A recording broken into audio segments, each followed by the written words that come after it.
And now, the best 60-ish seconds of your week. Another interesting week, and as we look forward to the peaceful transition of power next week, this week we were treated to yet another impeachment. This one, impeachment on steroids, or insta-impeachment.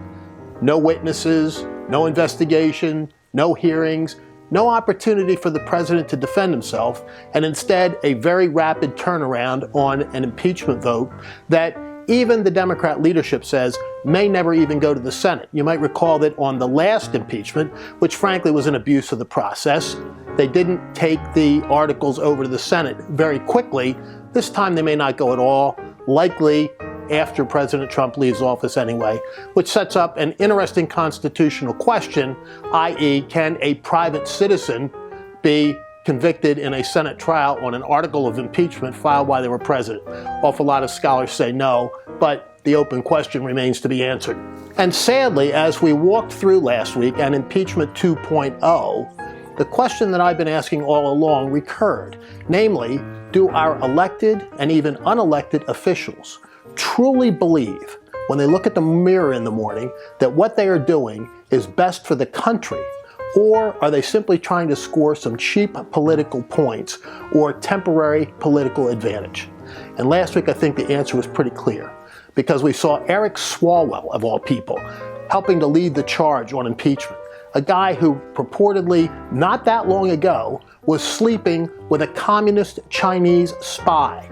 And what did we get on the floor? We got none of the usual process. In fact, the regular and ordinary House rules were circumvented last week. What we got were a bunch of 30-second speeches by Democrat members that could then be taken back to their districts and shown over and over and over ad nauseum. And the Democrats got the opportunity to, quote-unquote, put the Republicans on record, thus setting up either primary or general election talking points for 2022. All of it a serious shame, because it did not work to unite the nation. It worked to further divide us all, and it raised the temperature rather than lowering it. And with Nancy Pelosi and the House Democrats relying on rhetoric rather than facts and overlooking any real investigation into what actually happened, some interesting things also rolled out this week. One name to remember, John Sullivan, who was wearing a Trump hat inside the Capitol on that infamous day, but who, not that long before, was speaking at a Black Lives Matter rally. He has a history of being a leftist activist. So there are a lot of questions there. And as I often say, stay tuned, because I believe there's a lot more to roll out once the true investigations are concluded. And briefly in economic news, two quick things, because you know I believe markets work. And you saw the flashback against the takedowns of President Trump and others in social media and the loss of valuation on the part of those who did it. Stay tuned for that one as well. And the markets didn't seem to be reacting very well to President-elect Biden's stimulus plan, his nearly $2 trillion stimulus plan. By midday trading on Friday, the markets were back below 31,000 and trending downward. So again, markets react. We'll have to watch how all that goes over the course of the next couple of weeks.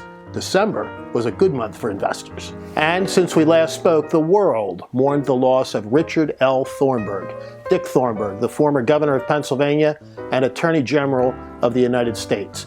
And I was honored, privileged, and really blessed to have served Dick Thornburgh, who came into office inheriting a true mess from a corrupt administration of Milton Schaap. And he very quickly put together probably the most competent team ever assembled in the Commonwealth of Pennsylvania that guided him through 8 years of the governorship.